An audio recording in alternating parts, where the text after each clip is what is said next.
रायगड, रत्नागिरी, सिंधुदुर्ग स्थानिक स्वराज्य संस्था मतदारसंघाच्या निवडणुकीत महायुतीचे उमेदवार अनिकेत तटकरे यांचा विजय जवळपास निश्चित झालाय. महाविकास आघाडीचे उमेदवार बाळ माने यांनी आपला उमेदवारी अर्ज मागे घेतल्याने निवडणूक बिनविरोध होण्याचा मार्ग मोकळा झालाय.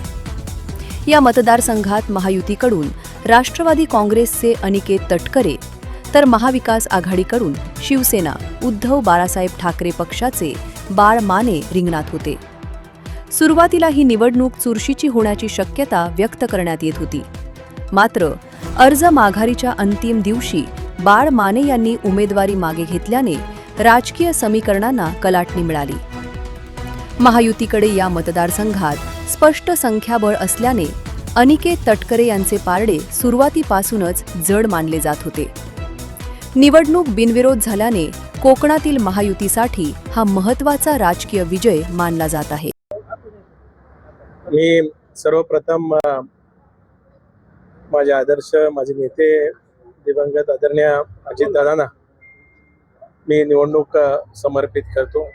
या निमित्ताने राज्याचे लोकप्रिय मुख्यमंत्री देवेंद्रजी असतील, त्याचबरोबर उपमुख्यमंत्री एकनाथराव शिंदे साहेब असतील, आमच्या नेत्या आदरणीय सुमित्रा काकी असतील, माझे वडील आदरणीय तटकरे साहेब, भारतीय जनता पक्षाचे प्रदेशाध्यक्ष रवींद्रजी चव्हाण साहेब असतील, त्याचबरोबर रत्नागिरीचे पालकमंत्री उदय सामंत साहेब, नितेशजी राणे, आदरणीय भरतशेठ गोगावले साहेब, माझी भगिनी आदितीताई, त्याचबरोबरच भैया सामंत असतील, निलेशजी असतील, सन्मान्य प्रमोदजी जठार साहेब असतील, त्याचबरोबर महेंद्र थोरवे साहेब असतील, रवींद्रजी पाटील साहेब असतील, प्रशांत ठाकूर साहेब असतील, महेश बालदी साहेब असतील, योगेशजी कदम साहेब असतील, शेखर सर असतील, महायुतीच्या सर्वच खासदार साहेब असतील, आमदार साहेब असतील आणि नेते मंडळांचे असतील, मी विशेष आभार मानतो की त्यांच्यामुळे आज मला पुनश्च कोकणाची या ठिकाणी सेवा करण्याची संधी मिळते. साधारणपणे बिनविरोध निवडणूक होईल अशी काही अपेक्षा होती? याच्या वाटाघाटी आधीपासून काही सुरू होतं तुमच्या? नाही, तसं काय या बाबतीतलं नव्हतं, कारण माझी उमेदवारीच खरं तर अर्ज भरायच्या अंतिम दिवशी त्या ठिकाणी जाहीर झाली. त्याच्यामुळे असं काहीच अभिप्रेत नव्हतं.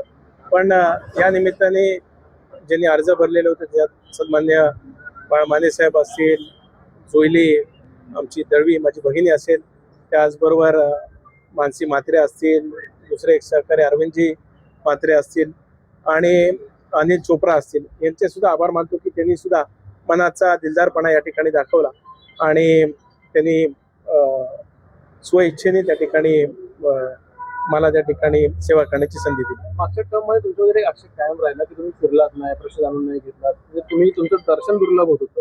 यावेळेला यामध्ये अनिकेत तटकरे एक विधान परिषदेचे आमदार म्हणून, लोकांची प्रतिनिधी म्हणून, लोकप्रतिनिधींचे काही बदल करणार आहे?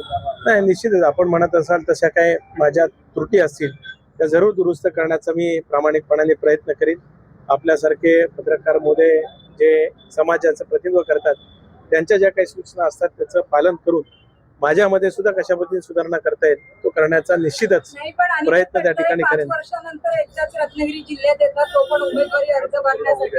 कारण तेथे आमदार किंवा मंत्री असू शकतात त्या जिल्ह्यात, पण सदस्यांचे पण काही प्रश्न असतात. मला ताई जरूर आपण म्हटलेलं मान्य आहे, पण माझ्या 6 वर्षाच्या कालखंडातील एकही DPCची बैठक असेल, ज्या वेळेस खरीपची बैठक असेल, त्याच्याखेरीज सुद्धा मध्यंतरी करोनाचा कालखंड झाला, निसर्ग चक्रीवादळ झालं, तौक्ते चक्रीवादळ झालं, त्याचबरोबर इतर सुद्धा काही आंबा बागायतदारांचे प्रश्न असतील, मुंबई महामार्गासारखा गेले 14 वर्ष सुरू असलेला आपला प्रश्न असेल, काजू बागायतदारांचे असतील, मच्छीमारांचे प्रश्न असतील, मी माझ्या परीने मांडण्याचा प्रामाणिकपणाने प्रयत्न केला. आपण म्हणताय तसं जरूर त्याच्यामध्ये अधिकच्या फेऱ्या रत्नागिरी सिंधुदुर्ग मध्ये वाढवण्याचा प्रयत्न निश्चितच मी करेन. महत्वाचा रोल कोणाचा म्हणावा लागेल? निवडणूक बिनविरोध होण्यामागे महत्वाचा रोल कोणाचा म्हणावा लागेल? मी तर मगाशी सांगितल्याप्रमाणे सर्वच मान्य मुख्यमंत्री महोदय असतील, उपमुख्यमंत्री महोदय असतील, आमच्या नेत्या सुमित्रा काकी असतील, त्याचबरोबरच तटकरे साहेब असतील, नितेशजी असतील, ज्ञात अज्ञात सर्व शक्ती ज्या पाठीमागे राहिल्या त्यांचे सगळ्यांचेच आभार. सर्व विजयाचं श्रेय आपण कोणाला देऊ इच्छिता? मी मगाशी सांगितलं साहेब, मी हा विजय माझे नेते दिवंगत अजितदादा पवार यांना समर्पित करतो. आता सर, मॅनेज केल्यावर कसं वेळेची वाटतंय? बचत झाली आहे, त्रासाची बचत झाली आहे, वेळेची बचत झाली आहे, सगळ्या गोष्टींची जी आर्थिक पण बचत झाली बचत झाली आहे आहे. त्याचा मतदारांना कसा लाभ होईल? नाही तसं ओव्हरऑल निवडणुकीमध्ये आपण असं म्हणजे शेवटी प्रचार हा भाग त्या ठिकाणी असतोच. पण जरी आता ही निवडणूक आपण म्हणतात तसं बिनविरोध जरी झाली असेल तरी पुढच्या 10 दिवसामध्ये सगळ्या मतदारांचं जसं उमेदवार म्हणून मी गाठीभेटी घेणार होतो तसं घेण्याचा माझा निश्चितच पुढच्या 10 दिवसामध्ये प्रयत्न राहणार आहे. सर, सगळं मॅनेज झाल्यावर कसं वाटतंय? रिलॅक्स? 2018 मध्ये अदृश्य शक्तींचा हात आपल्याला मिळालेला होता आणि आता खाल्ला गेला होता. आता पुन्हा एकदा उमेदवारी अर्ज मागे घ्यायच्या दिवशी एक वेगळे चित्र पाहायला मिळतं. नाही, मी मगाशी सांगितलं ना, ज्ञात अज्ञात सर्वांचंच मी मनापासून या ठिकाणी आभार व्यक्त सर, माझ्या करतो. प्रश्नाचं धन्यवाद. उत्तर द्या, अनिकेतजी, सर. अनिकेतजी, धन्यवाद. एकच प्रश्न. धन्यवाद. विजय सावंतांनंतर तुम्ही झालात बिंदू. धन्यवाद. आमदार उदय सामंत, आमदार भरतशेठ गोगावले, आमदार नितेश राणे, त्याचबरोबर ती संबंध महायुतीचे आमदार म्हणजे सावंतवाडीचे दीपकभाई केसरकर, निलेशजी राणे, नितेश राणेंचं नाव घेतलंच, खासदार राणे साहेबांचं घेतलंच.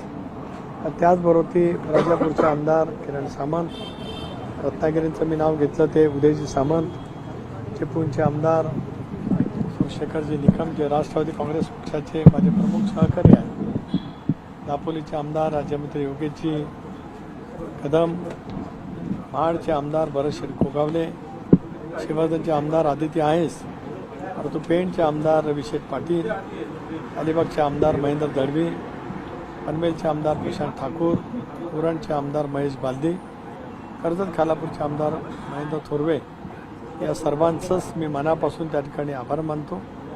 मतदारांचे आभार आहेतच. जिल्हा परिषदेचे सदस्य, जिल्हा परिषद अध्यक्ष, पंचायत समितीचे सभापती, तिन्ही पक्षाचे, पनवेलचे महापौर, महापालिकेचे सर्व नगरसेवक, कोकणातल्या सर्व नगरपालिकेचे नगराध्यक्ष, त्याचबरोबर सर्व नगरसेवक, नगरसेविका भगिनी, पंचायत समितीचे सभापती, या सर्वांचेच मी आज या निमित्ताने मनापासून आभार मानू इच्छितो आहे.